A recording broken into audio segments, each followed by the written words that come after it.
नमस्कार दर्शकों, मैं हूं आपके साथ माधुरी बंसल और आप देख रहे हैं सिटी नेटवर्क का मथुरा हलचल। और आइए रुक करते हैं आज की खास कुछ खबरों की ओर। धीरेन्द्र कृष्ण शास्त्री द्वारा दिल्ली से वृंदावन तक की पदयात्रा 7 से 16 नवंबर के मध्य निकलने वाले साधु संतों के साथ किया मंथन। धीरेन्द्र ने कहा कि पदयात्रा का नाम सिर्फ बागेश्वर बांके बिहारी मिलन सनातन हिंदू एकता होगा। वृंदावन के कृष्ण कृपा धाम में आयोजित सभा में धीरेन्द्र कृष्ण शास्त्री ने पदयात्रा में सभी धर्माचार्यों को कार्यक्रम को सफल बनाने का आग्रह किया। बैठक में करीब 200 से अधिक साधु संत एवं ब्रजवासी हुए शामिल, साथ ही बीजेपी सांसद मनोज तिवारी भी मौजूद रहे। क्या लगता है कि यात्रा की जरूरत इसलिए पड़ रही है, भारत को पुनः खंड खंड करने की तैयारी है। भारत में लगातार विदेशी ताकतें सक्रिय हैं। सनातनीय परंपरा पर लगातार उंगली उठाई जा रही है।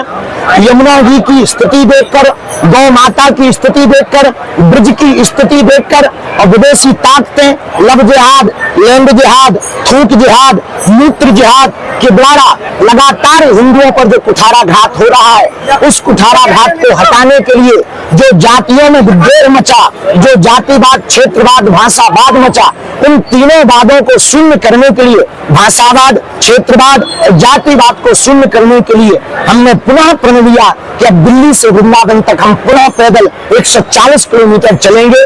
इस कात्यायनी माता मंदिर से चलकर श्री धाम वृंदावन आएंगे, बांके बिहारी के दर्शन करके यमुना महारानी के क्षेत्र में पदयात्रा को विराम देंगे। सनातन की सरकार है, सनातन की मांग करी जा रही है जी। सनातन की सरकार है और आप हिंदू राष्ट्र की मांग कर रहे हैं, तो हिंदू राष्ट्र की मांग हमें कागज पे नहीं चाहिए, लोगों के दिलों में चाहिए।